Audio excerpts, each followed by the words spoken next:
Awesome, thank you. Thank you, alums, for joining us today. What we're going to do is we'll start with just some brief introductions. If you want to just give your name and your current position or title, we'll start there.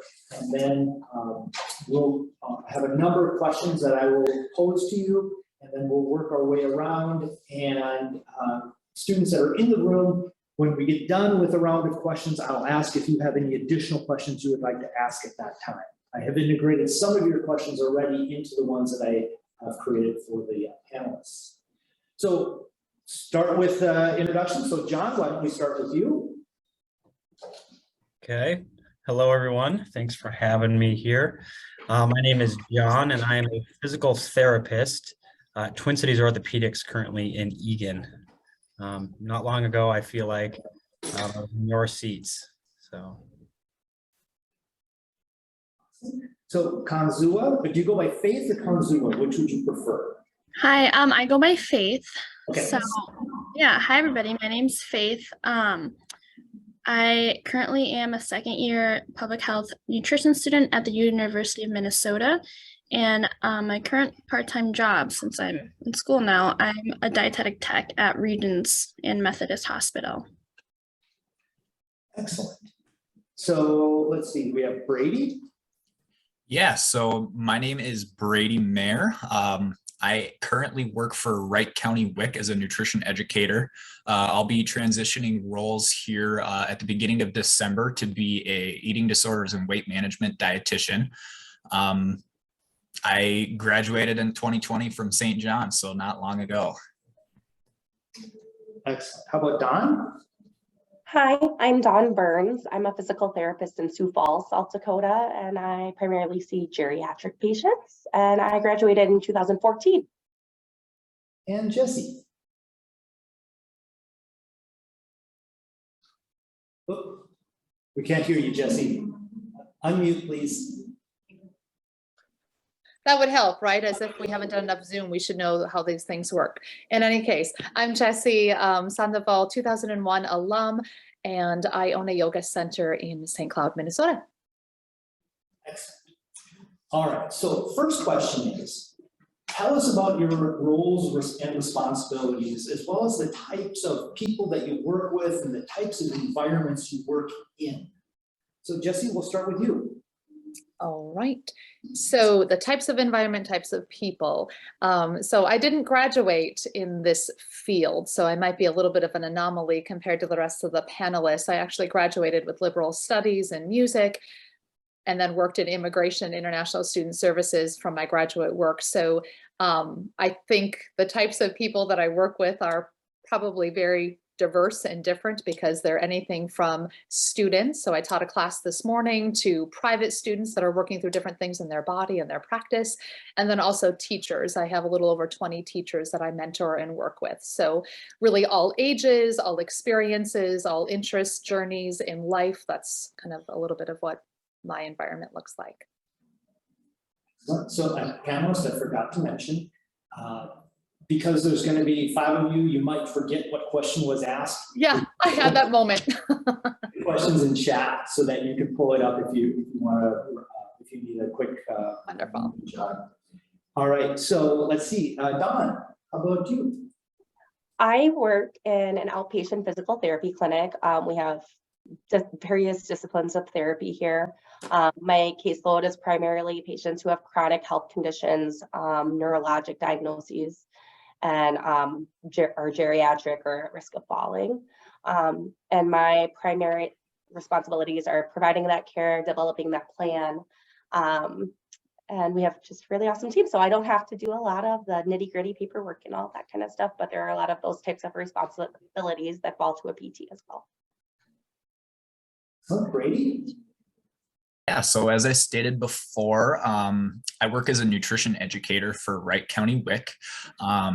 Basically what we do is we provide nutrition education to mothers who are coming onto our program. They may be pregnant, breastfeeding, or they have children on the program as well. We are currently working remotely, but if we were in person, we'd also be taking anthropometrics, so doing like hemoglobin checks as well as height and weight, head circumference, different things like that. Excellent. Faith. Yeah, so I'm a little different than all the other guys because I'm still a grad student. So I'm actually in a graduate assistantship role where I do get paid as well. And that's kind of what I view as my primary job. So I'm working with Illinois Public Health Institute, and I'm working with them under their grant. So it's called a SPAN grant under the CDC. And under that grant, I do multiple projects relating to breastfeeding, nutrition education, and CACFP, early childhood education, and built environment. And so I work on multiple projects with a lot of different institutions that Illinois is related to. So it is really different every week because you can get different projects with each kind of sector. So. John. Okay, so I'm a physical therapist. And as many of you may know, it's 4 years of undergrad, which I did at St. John's. And then I went to the U of M for 3 years. And then I did an orthopedic residency at Fairview following PT school. And so after the orthopedic residency, I just saw for probably a year and a half, general neck pain, back pain, knee, hip, ankle, just kind of generalist. And as of the last 3 years, I probably, I think it's been 3 years. A particular surgeon came to town and I work with him mostly, and he sees a lot of knee. So I've been seeing mostly knee after surgery patients, and it's, I see, some high level athletes, and then I'll see maybe like a 50-year-old with just general knee pain. And if you're familiar at all with like the Egan campus, there's like the Vikings campus and Twin Cities Orthopedics, we're all kind of on the same area. And so that's kind of the setting that I work with. And there's 2 different buildings. One's more for like an athlete specific, and one's more just kind of general patients. And I work about 50-50 in both of those buildings. Questions at this point? Yes. I have a question for John. Yes. Is there an option where he gets to choose what types of patients he works with, or is he more just assigned to whoever? So John, there was a question specifically for you. To what degree is it your choice which group of patients you work with? Yeah, so there are definitely certain diagnoses that just don't get put on my schedule anymore. So like I said, I used to see more like low back pain, and that doesn't get put on my schedule anymore. I used to see more like total knee replacements, and I don't see that anymore. So it's more like, I do see a lot of post-operative. So it's kind of whatever comes into this surgeon's office that I see. So ACL, lateral meniscus, medial meniscus, some like MCLs or LCL injuries. So I just basically see a lot of that. So yeah, I don't really get to choose, but it's kind of, I'm kind of honed in on one specific area. Excellent. All right, so next question today. What is the best part of your job and why? And then kind of related, if you could wave a magic wand and change some part of your job maybe that you don't like or don't enjoy, what would it be and why? And then the last kind of part of this, and from a student question was, does your job get repetitive? Okay, so again, we'll reverse order. So we'll start with John. That's a good question. I think anytime you can have a job where you can like positively impact people in some way, shape, or form, you're going to feel good about it at the end of the day. So I think that's probably the best part of my job, is when you can have a positive impact. Sometimes it doesn't always go that way and things aren't as great as you want. And that's obviously a struggle. But then you just try to get better at what you do to have more of the former, right? If I could wave a magic wand, what would it be and why? The job get repetitive. If I could wave a magic wand and have everybody get better all the time, that would be sweet. So that would be my magic wand. Does it get repetitive? Yes. So sometimes it does get repetitive. So I feel that anytime you can kind of vary up your week and the things that you do. So on Mondays, I go to an athletic training room at a local high school, and I just kind of hang out in the training room and see different whatever comes in the door. and I work with a trainer at a school. I also have some time blocked each week to do different research projects. A lot of my research interests actually started in undergrad. Shout out to Don there. And so anytime I can kind of change, I see some patient care, go hang out at the high school, do a little mentoring with students, and then do some research time. So varying things up, I think, is helpful to not have it get too repetitive. Let's see, Faith. So I would say the best part of my job with IPHI, Illinois Public Health Institute, I would say is the networking and the connections. We work with a lot of community-based organizations, the Illinois Public Health Department. And so just getting to know a lot of how that network in Illinois works is pretty cool, and definitely a really eye-opening because my main interest is in public health nutrition. And so I think that would probably be the best, because as I can continue to work with them, I kind of make notes of who I'm most interested in, what I'm most interested in. And so that's kind of my little mental notes while I'm working. If I could wave a magic wand and change something, I would say right now, a lot of the work, I am in Minnesota, so a lot of the work is remote, online, but that wouldn't really make a difference because that institution is mostly remote as well. And I really just miss that interpersonal interaction that I don't get from working remotely. And so I would say I would definitely change that. Another aspect with public health is that things just kind of move a lot slower. So if, we can just kind of have faster turnover times, that would be pretty nice when it comes to finishing projects. And with the job, does it get repetitive? No, I wouldn't say so. I think working in a health institution, there are constantly so many moving parts. We're constantly doing work to kind of better improve the programs that we're implementing, always getting input. So I don't think it gets repetitive. Like every project is completely different. So. Brady.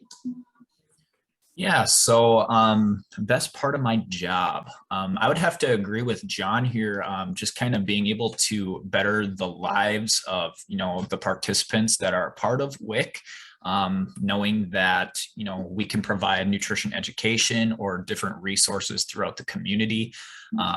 Different things like that really makes the job worth it.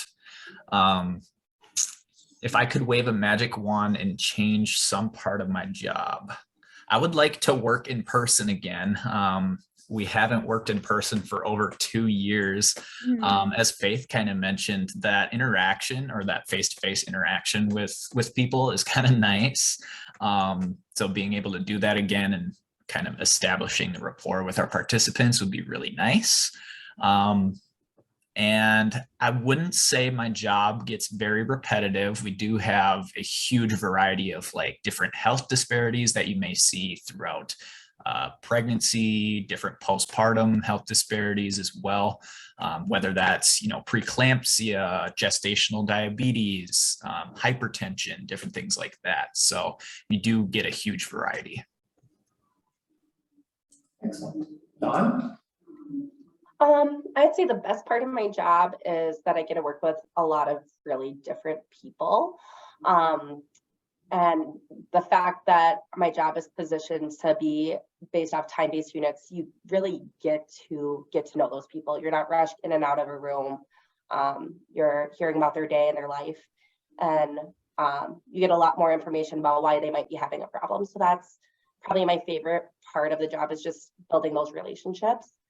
If I could wave a magic wand and I could change something about my job, my patient caseload has a lot of chronic conditions, a lot of socioeconomic things going on in their lives. And I think if I could wave a magic wand, I'd give them some basic health literacy.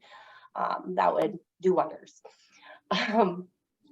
But that is a bigger fish to fry for someone in public health position, I think. So on the large scale, does my job get repetitive? I would say that any job is at risk of getting repetitive, but if you're staying on top of your education, And we have like neuro rounds at our clinic, so I get to work with my other clinicians to find better solutions if we're getting kind of stuck in stuff. And if you have a good team, if you're getting in a good space, the job isn't repetitive. Excellent. Jesse. All right. So the favorite thing about my job is I'm in charge. I didn't quite answer that first question about responsibility. So beyond the responsibility of owning and running your own business, so anything from the business side of like, just think of like a gym workout type facility to managing community relationships, and then also teaching and sharing your expertise and then mentoring teachers in that process. Those are big chunks of what I do. And I think my favorite part of my job is generally my students and the one-on-one opportunities. It's those moments like this morning when I have a student who makes a connection with what she was feeling in her body and that emotion, and she's able to find a way to release that and let that go. And so ironically, a lot of the work that I do in my private client work relates back over to some of the work that you all do in transitioning people from maybe working with a physical therapist to now being able to come into a yoga practice and finding some mobility, stability, and strength in different ways. I have a lot of self-study in somatics, and so that's kind of the piece. If you could wave a magic wand and change some part of your job, I think I'd like more time in my day to do all the things because of all the hats that I have to wear as a business owner. Time would be really great, but just also I think sometimes access for people, continuing to find ways, as some of you mentioned, to let people have access to more education and information about why it might be helpful for them long-term in their bodies and their minds. My job never gets repetitive. Sometimes I wish that there were more repetitive parts of it beyond payroll, which is sort of a boring repetitiveness. But I think that it's nice to have parts of your job that you can sink into, feel really confident about. And for me, I'm constantly having to think on my feet when I teach so intuitively that when I see something, I have to flip right there. And so that piece, I sometimes wish for some repetitiveness. Questions? Mm-hmm. All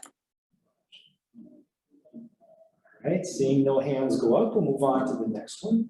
So students in the class, many of them are discerning their career paths at this point. And so part of the course is going to be a career exploration project where they're going to think about their own gifts, their values, their skills that they're bringing to the work world, and how does that overlap with what the various careers need to be successful in those areas. So if you could tell us what knowledge, skills, qualities, etc., are critical for somebody to be successful in your particular field. So Jesse, we'll start with you. Communication. Ultimately, listening as that big element of communication, really pausing and kind of thinking about how you're going to respond in that communication. A lot of empathy to really hear people's side of things in some of the work that I do. That's a transferable skill.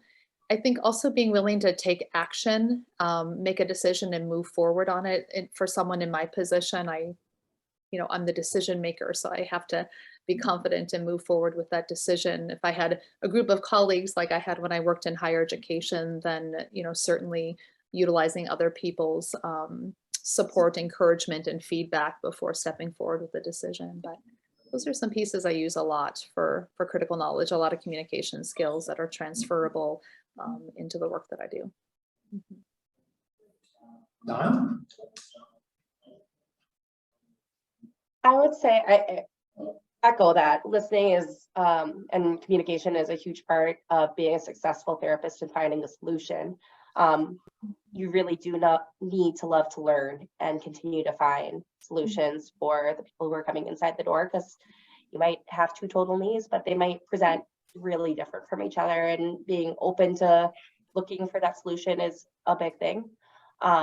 We never work inside we work in a bubble, or we don't work in a bubble. We always work as part of a team. So building relationships with other providers that you may not see regularly is a really big part of the job as well, and part of being successful in the career. Great, thank you. Brady. Yeah, so I would say likewise, in the field of nutrition and dietetics, there's a lot of evolving information out there. So just having the ability to continue to learn really does go a long way. I would say, leadership and being able to lead, counseling and nutrition education sessions. With that comes communication as well, being able to kind of establish rapport with the people that you're working with. And I kind of took an untraditional route in nutrition and dietetics, being, we'll get into that some other time, but just persistence and consistency really does go a long way as well. Faith. Yeah, so in the world of public health nutrition, echoing everybody, communication is top key. Like you're gonna learn it, you're gonna keep learning it in different positions, because in different positions it definitely depends as well. With that, a lot of interprofessional collaboration. I'm sure like with PT, you're doing a lot of interprofessional work with the different specialties. Public health nutrition is the same exact thing. You're working with so many different organizations. So that communication and group work and being able to take that feedback, criticism from anybody you work with is very, very key to working in public health.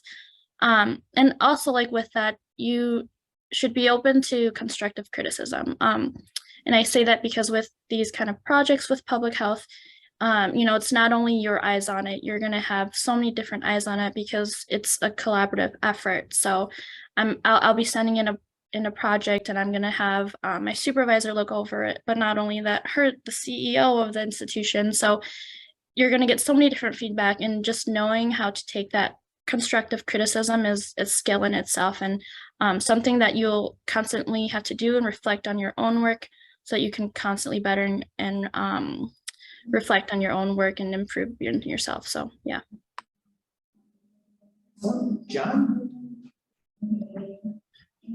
So I know it's been said a few times, but I think it's worth just echoing, just listening, first listening. So I always think back to the quote, people don't care how much you know until they know how much you care. So first kind of meet the patient where they're at in our field and just in the healthcare field in general. So if somebody, for example, has a knee surgery, getting their knee better is just sometimes one piece of the puzzle, and just navigating that patient where they're at. If they have a knee surgery where they can't weight bear, how are they getting to the clinic for appointments? How are they doing daycare pickup and drop off? Like all these external stressors can really weigh on the patient. So just making sure that their mental health is dialed in and you have resources for them if they're struggling in a certain area. Dietetics, sometimes people don't want to eat a lot because they're not exercising after surgery.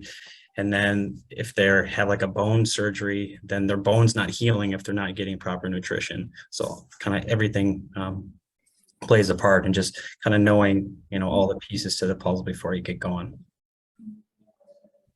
So John, just quick side note, the students actually had to do an essay about that particular quote in regard to empathy, in regard to evidence-based practice. We had a part of our course that revolved around that particular area. So thank you for making a connection, unknowingly making a great connection for us.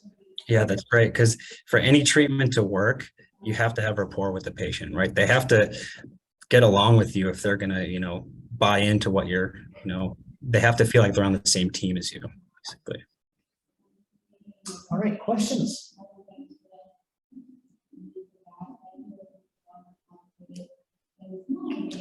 All right, we'll continue on then.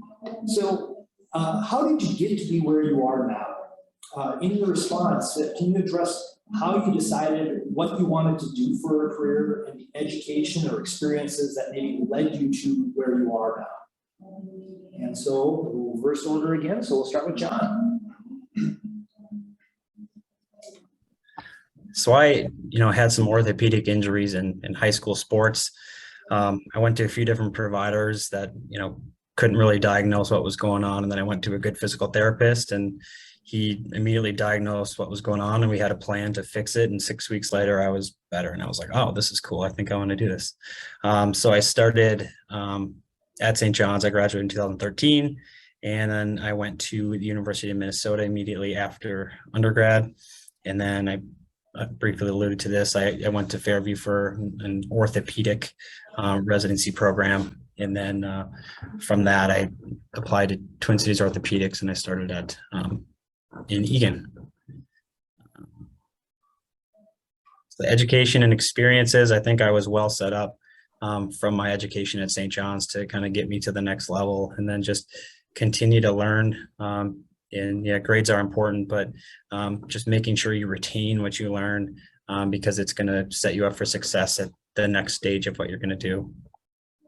And like Faith was saying, like you're always learning, right? Continuously learning. Even like I feel like every day at my job I'm learning, which I think is huge to kind of keep moving. Faith? Yeah, so I am a second year student. So I graduated from St. Ben's in 2020. So with the class of Brady's. And I took a year off, and then I started my program. It's a 2-year program at the School of Public Health at the University of Minnesota. And with this program, I'm actually also doing my dietetic internship. So it's a coordinated program to get my public health nutrition master's. And so within undergrad, I did a lot of volunteering with like SNAP, WIC, and I think one class that really kind of opened my eyes to public health nutrition was Bernie's food service class. I don't know if any of you guys are with the DPT program, but with Bernie, she makes us volunteer a lot. And so that kind of got me interested in food insecurity specifically. And with that, I kind of started to explore my options as a dietitian and what I could do outside of a clinical setting. And so that's kind of what led me to join the public health nutrition program. And then this past summer, I was a trainee with ASPHN, CDC, lots of acronyms. So that's when I did my traineeship with the Illinois Public Health Institute, in which I was able to get hired on as a graduate assistant. So I definitely think that this trajectory of working in a public health institution is kind of my path as a dietitian.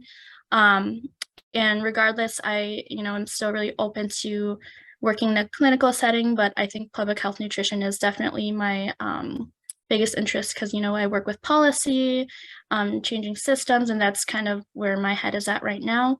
And so, yeah, that is kind of where I lead to. I graduate at the end of August next year, so I still have quite a bit of time. Brady? Yeah, so I got to where I am now. Like I said before, I kind of took an untraditional route. So graduated from St. John's in 2020, and I actually was in a dietetic internship master's program up in Moorhead, Minnesota at Concordia. It was a combined program to do my master's in dietetic internship. And I was also working full-time as a food and nutrition director. And that just did not work out. I decided to withdraw from that program, just continue to work full time. I then moved back to the St. Cloud area, got another job as a food and nutrition director. And then Linda Shepard reached out to me, and she said there was a part-time internship opening up at the St. Cloud Hospital. So that's where I completed my dietetic internship. I have been working with Wright County WIC now for about 5 months. So I was doing that part-time while I finished up my internship, now working full-time. And then we'll be transitioning to an eating disorders and weight management dietitian for Centricare in the outpatient program there. Let's see, I decided that's what I wanted to do for a career because I was, an athlete my entire life. Even in college, I played football and wrestled. Nutrition and dietetics is such a huge part of, trying to optimize everything you can and being able to perform at peak performance. So yeah, that's kind of where my experiences have led me. Jesse. Oh, I'm sorry, I skipped. Don next. I went out of order for a quick second. So Don. I started out at St. Ben's knowing I wanted to do something in the medical field, but not knowing what that was. I was in the math and science program for women, so it was math course at the time. I don't know if that's still what it's called. But I found that I really didn't like the math type stuff I was studying. So I went to career services and they helped me out. I did some shadowing and I loved physical therapy. I had family members that were going through some pretty big changes in their lives, and their physical therapists were really helpful to them. So that's kind of what got me into physical therapy, and got me into it through career services, in touch with Dawn and the exercise science program as well. So that was fabulous. Going on into PT school, I went to PT school in South Dakota, and was able to, through shadowing preschool or anything like that, I was able to form a lot of relationships with practitioners in the area I wanted to live, and a lot of mentorship, which helped me even post PT school, continuing that education. I didn't do a residency or anything, but I did my geriatric certification last year, which is similar to certifications that doctors or anyone else specializing in the area can do. I just took the long way about it. And so that kind of helped me get to the place in my career where I'm seeing a caseload more of what I want to see and do the practice in the way I want to practice. And now, Jesse, sorry. I think I might be the oldest one on this panel, yes. So a lot more has happened since I graduated in 2001, just even the opportunities that are now available that you all have. And had I maybe had some of those similar things, I might have made a different decision, hard to know. But I went to St. Ben's and St. John's actually as a music major. I pretty much thought I was gonna, I don't know, play piano for the rest of my life. And decided pretty quickly that I like taking all the other types of classes available, you know, management, communication, philosophy. I loved the liberal studies part of it because I really had no idea what I wanted to do. And I remember very vividly sitting down with Jackie Hampton, who just recently retired, I feel like within the last couple of years, Dawn, I don't know, but she took one look at my transcript and she's like, I don't know, liberal studies, I guess that's what you're going to be. So unlike some of you who may have a pretty straight trajectory, if you're a nutrition or dietetics, I mean, you got to take this set load of classes and that's how you transition yourself. I knew that's not where I was going to land. And so I spent a lot of time in career services, doing some of the same things you all did. I did some internships in HR, decided that wasn't really my thing. I did a lot of shadowing of other alums in management and business mostly, because that's kind of where I took a lot of my courses. And then just through some encouragement of people that were at career services, Heidi Harlander, John, Mary Harlander, a lot of them who I think are still there, have been there.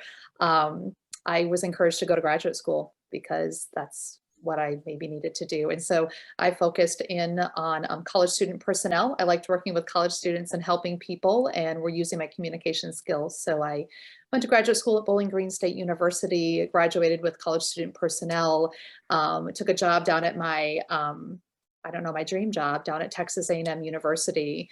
I, throughout all of this time, had been a recreational athlete, pretty intense into my own workouts and my body and all of that, but also a very stressed out type A type person. And so I discovered yoga when I was at St. Ben's and St. John's and just kind of kept diving in and out of it, realizing that for me, I needed to find a way to calm the body so I could stay injury free and some of the things I like to be recreational in. So, you know, fast forward 2 years of graduate school, heading down to Texas A&M for my dream job, and decided to sort of deviate, which I wouldn't highly suggest this, but quit my first job out of graduate school and learned yoga full time. I lived with a guru for a year, drank tea, ate peanut butter in the bathroom because I was so hungry all the time. I have some very funny stories, but anywho, so that's what led me down the yoga path. Came back to Minnesota, worked for St. Ben's and St. John's for 6 years because, believe it or not, you can't make a career as just a yoga teacher. I had a lot of life stuff I needed to work through, had 3 kids. And so I worked in alumni relations at St. Ben's and St. John's. And in the meantime, did all the self-study and work that all of you talk about, and decided it was time for me to be enough and branch out and open my own space. So I use a lot of the tools of all this randomness to help ground myself, to do a lot of great work. I feel like I wish there was more opportunities to really show people this power of a practice that really impacts all the systems in the body and how it can be translated into the work in the medical field, and how a lot of times I see people who've exhausted all of the other options because yoga is such a big breath of an ancient practice that I'm still learning and growing every day in it. So that's it. That's what I do for a career on a day-to-day basis, but definitely St. Ben, St. John's, and just all of that liberal studies stuff set me up to at least be a problem solver, and to use my resources and connect with people. So, yeah. Thank you. Mhm. Questions?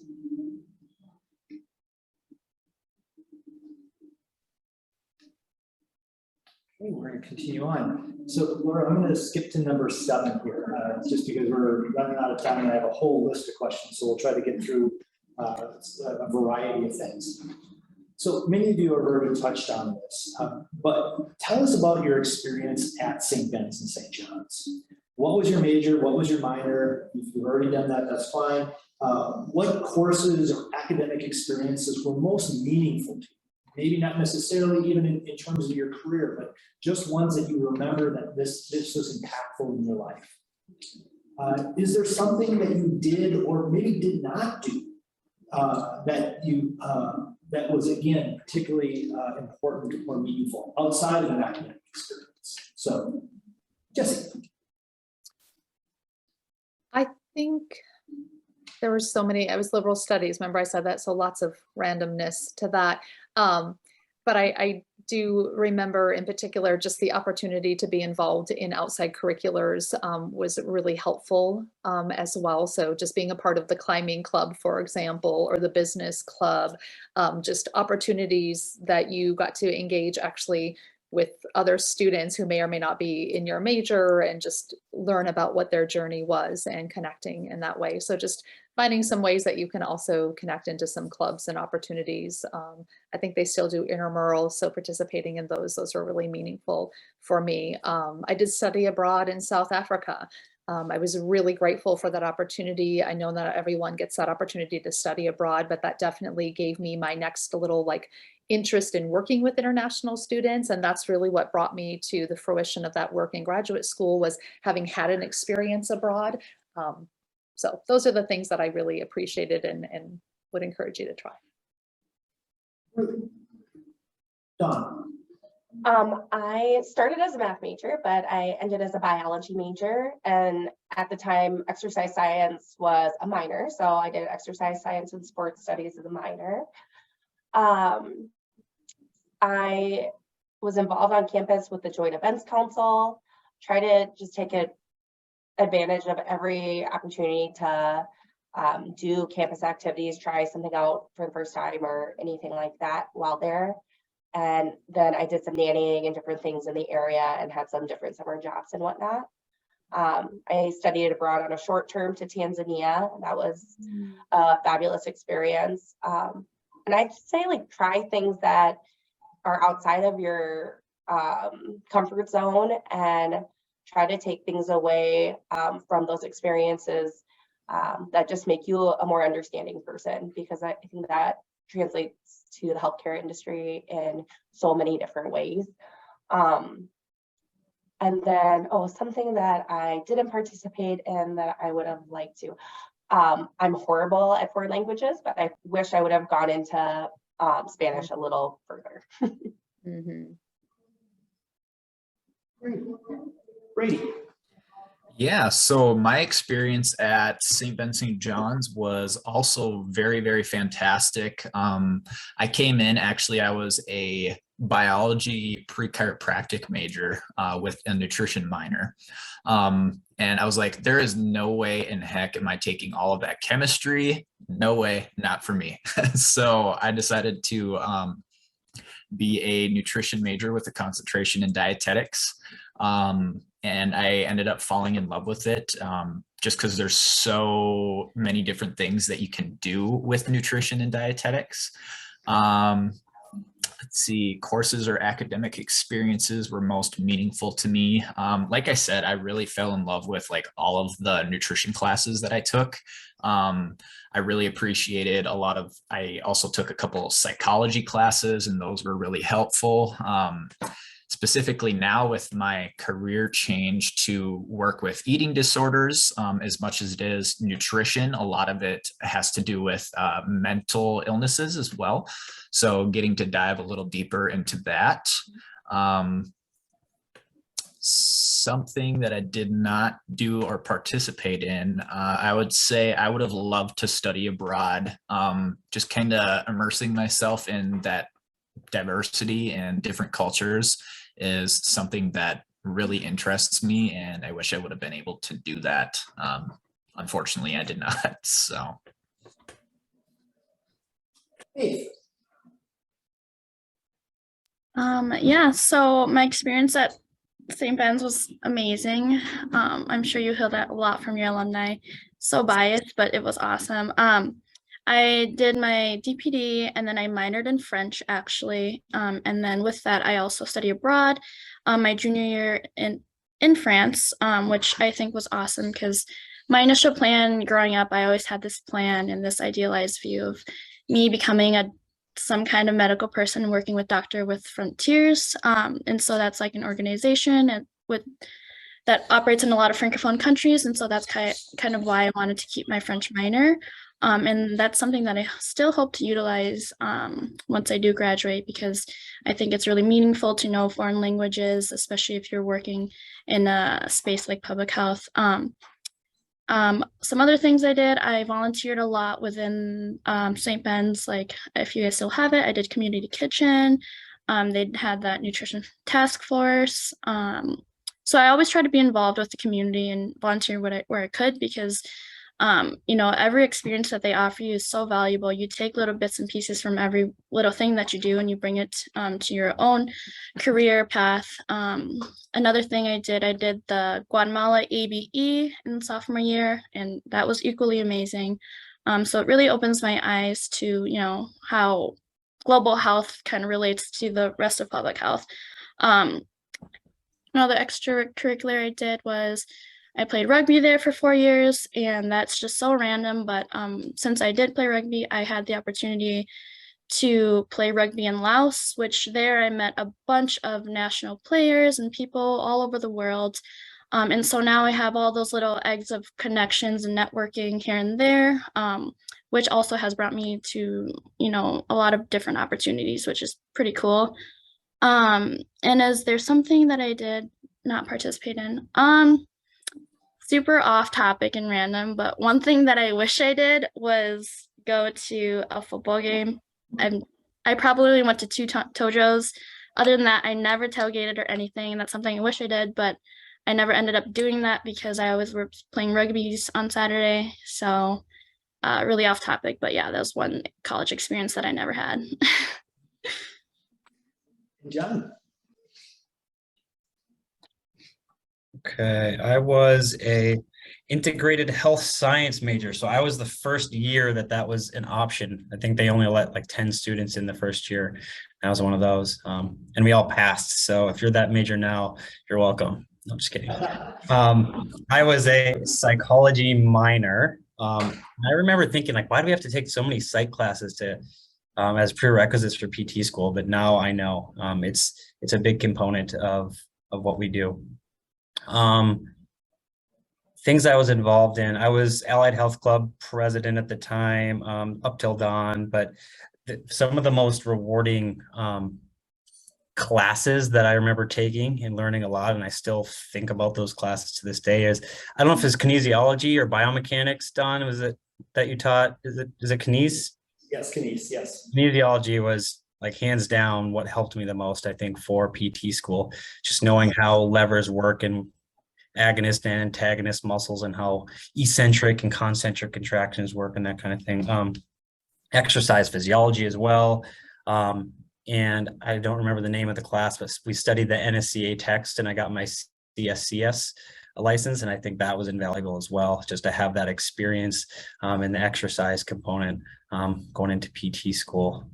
And then the undergrad research that I participated in, I'm not so much the result of what like what my posters show, but just kind of knowing the process of, okay, develop a hypothesis, test it. What are your results? And then what's the discussion? So why are these results the way that they are? So it's kind of the process you should be taking almost with every patient that's in front of you. Okay, what do I think is going on? How am I going to test it? And then how am I going to deal with the results that I find? Excellent. Thank you. All right, so questions again.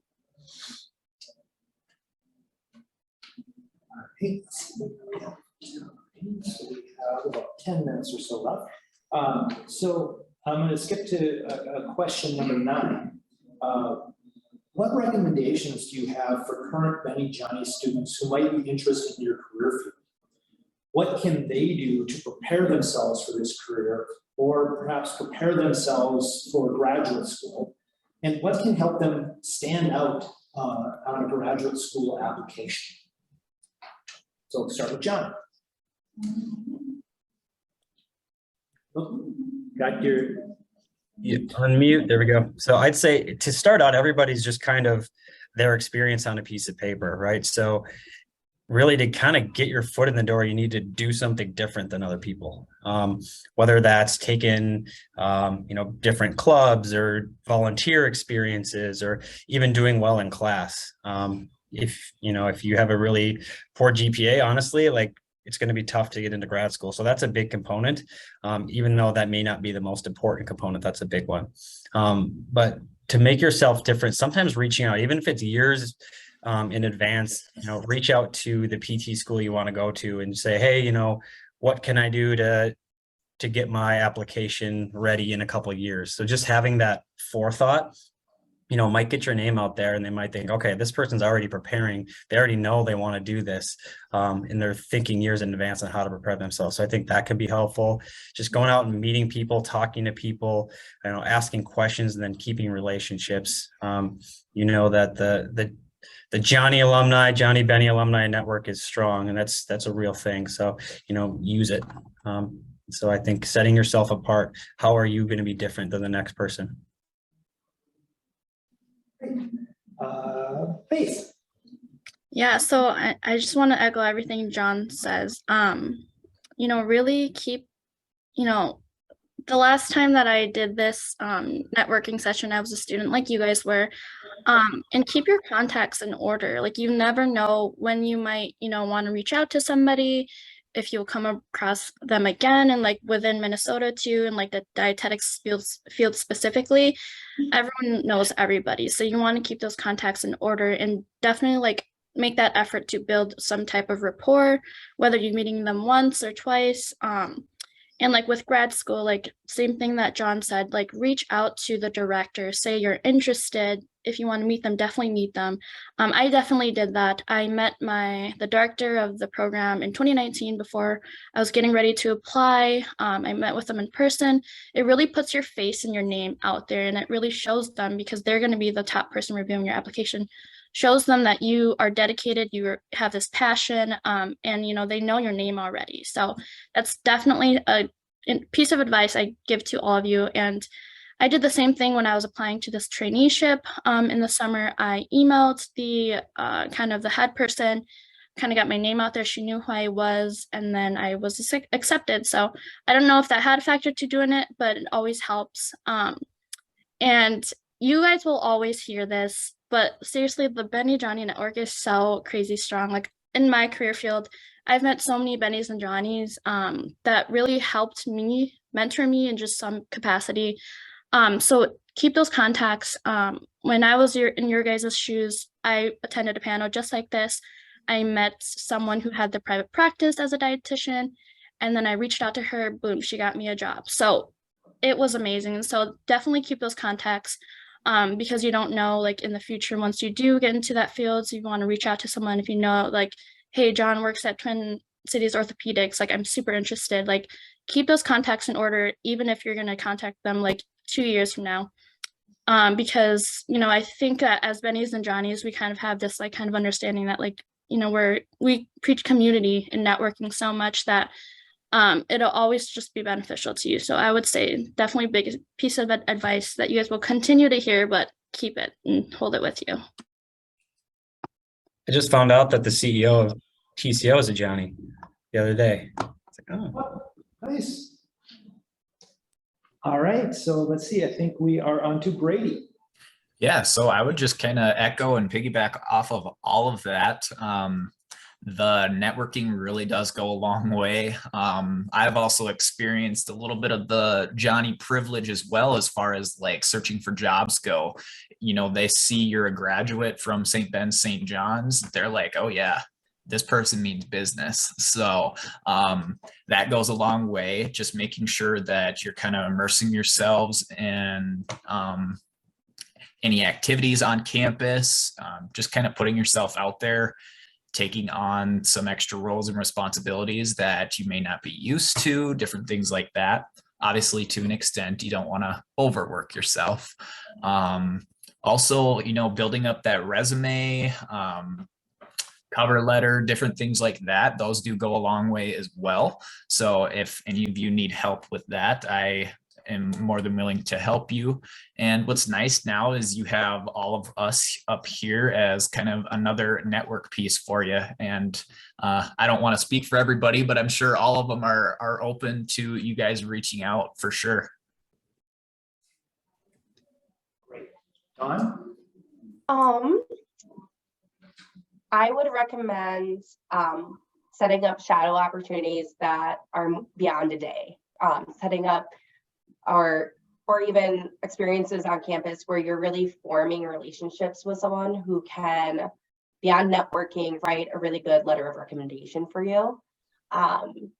Because when it comes down to just paper and this is your resume and this is how well you did in class, having someone go out on a limb and say, this person is a fabulous student, this person is a fabulous human being, I think that goes above and beyond.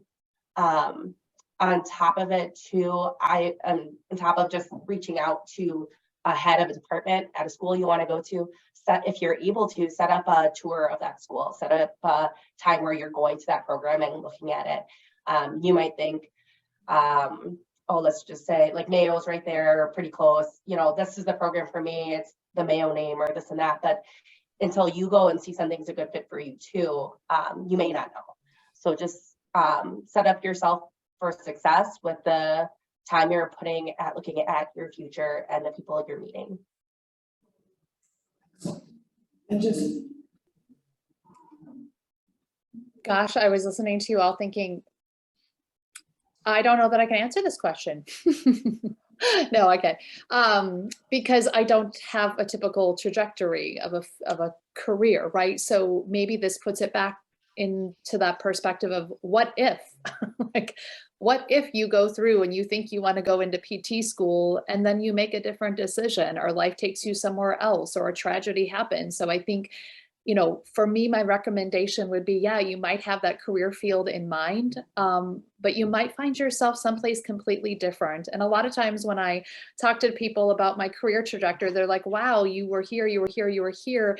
But there's parallels all along the way. The dots have always been connecting for where there was an opportunity to serve and help and to educate and to hold space for people.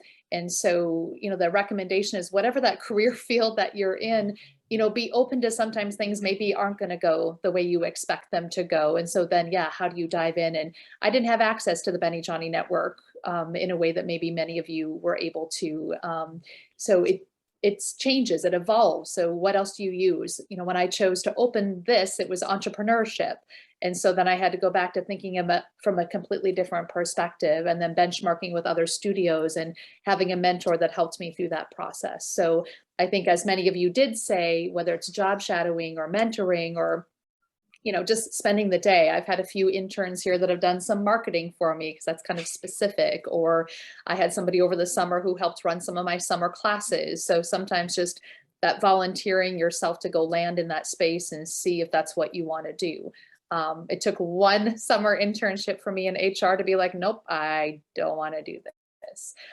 So there's those pieces. And then making yourself stand out. I think all of you had great recommendations. Just show up. Like show up, put your face out there, and people are most likely going to respond because they'll remember you. make yourself unique that way. So that's it. Excellent. Thank you so much.